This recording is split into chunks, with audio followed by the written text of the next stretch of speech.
السلام عليكم ورحمة الله وبركاته. دمان أصحابتا ولالها برنامجكيga Saaxiib Talk la socda ku soo dhawaada xalqadeena labaad iyo maanta waxaan ka hadli doonaa insha Allah mowduuc muhiim ah ee xalqadeena labaad ku soo dhawaada. waxaan ka hadli doonaa maanta 10 maxay tahay intaan barnaamijka guda galin waxaan idin weydiinayaa 3 shay ila wadaag oo comment igu reeb ee noloshaada saameyn wanaagsan ku yeeshay oo aad noo faa'iideyn karto haday jirto. mar labaad soo dhawaada. midda koowaad inta ka bilaabo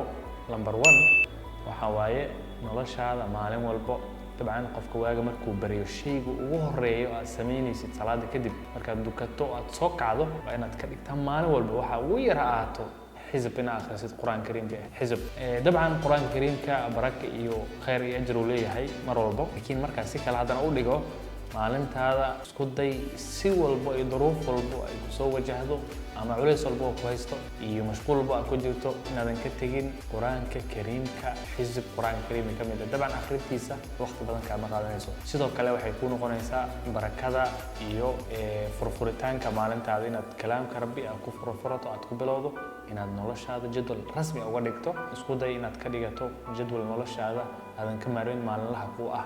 ee adiga aadan ka kaftamin oo aadan waxba sabab walba aad uga dulqaadato. midda labaad subaxdii markaa soo kacdo dabcan waxa haysaa awood diyaar garow furfurnaan haddaadan xanuunsanayna dabcan fresh ayaa tahay marka ogow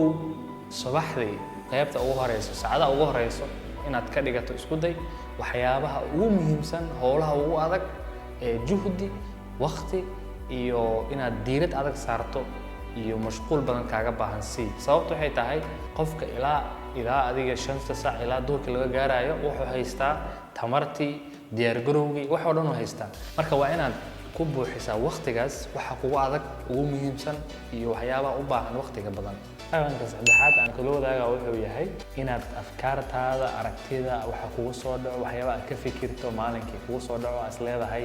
alla ilaa fikradan ay ku soo dhacday waxaasan ka fikiri waxaas soo xasuustay waxaas ama sameeyay saan maadiyeesha waxyaabaha adiga aad mar walba maskaxdaada ku dhaco oo aad ka fikirto sameey inaad diiwaan geliso sameyso book note ama warqado ama sidii hadba sidii ku fudud sameyso oo wax walba kugu soo kordha dad xafiis joogta dad guri joogta dad meel joogto isku day waxa kugu soo dhaco ama u aragto muhiim inaad note gareyso. caadada afraad aan idin la wadaagaa waxay tahay sidaan ognahay caafimaad ahaan inuu qofka biyo cabo aad ay muhiim u tahay caafimaad ahaan qof walbana uu ka dharagsan yahay sidaas darteeda waxa wanaagsan in maalintii aad isku qasabto si walba ay duruuf kugu timaado inaad biyo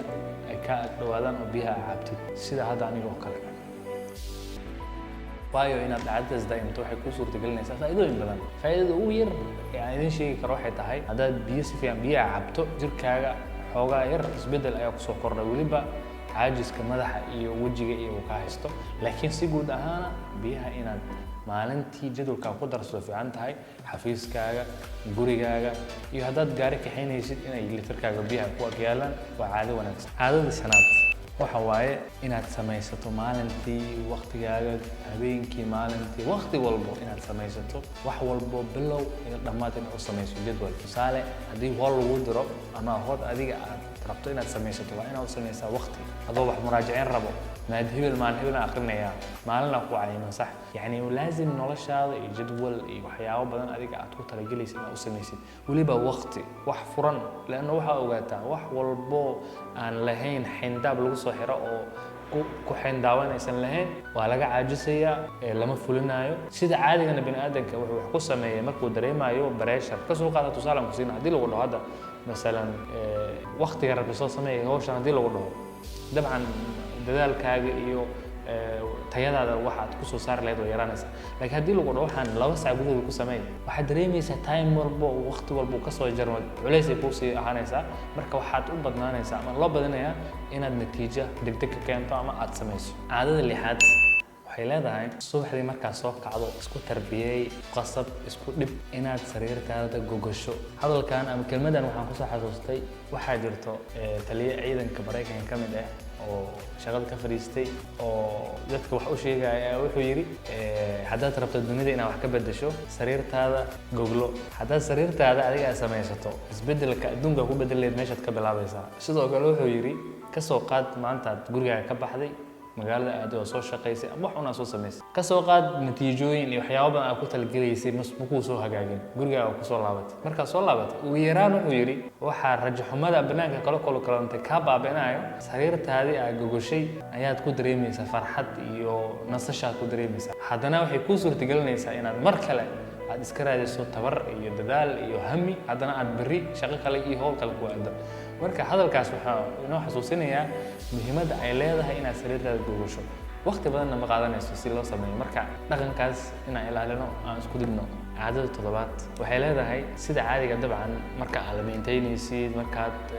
aad soconaysid markaad wax un kaliya sameynaysid dad caadiga lambar tirinaysa 1 2 3 4 1 2 3 tira akhrinaysa maahno marka waxa wanaagsan ka soo qaad dadka waliba aalamiintiyo ama jiimka qaado meelahaas aado waxa wanaagsan inay ku beddeshaan caadadaas istighfaarta ama dhikri Ilaahay ku beddeshaan subhanallah subhanallah subhanallah astaghfirullah astaghfirullah astaghfirullah ama subhanallah wa bihamdihi subhanal azim tabcan hawshaadii caadiga ma wadata sidoo kale waxaad kaloo sii haysataa ajar ayaad ka sii helaysaa marka waa dhaqan wanaagsan yaani waxaad ku dhaxsan kartaa hawlahaaga caadiga aad ku dhex jirto ayaad waxa soo dhaxgarsan kartaa dhikriga Ilaahay caadada sadeedaad waxa waaye caawa intaadan seexanin ugu yaraan 3 shay niyadaada ku qabso ama warqad ku qoro ama ka fikir 3 shay ugu muhiimsan aad bari qaban lahayd seexo taas waxay ku suurtagelinaysaa ugu yaraan inaad la socoto bari waxa qaban doonto dabcan ma lihi boqolkiiba boqol bari waxa qaban lahayd halaal u qor laakiin waxa ka hadlaa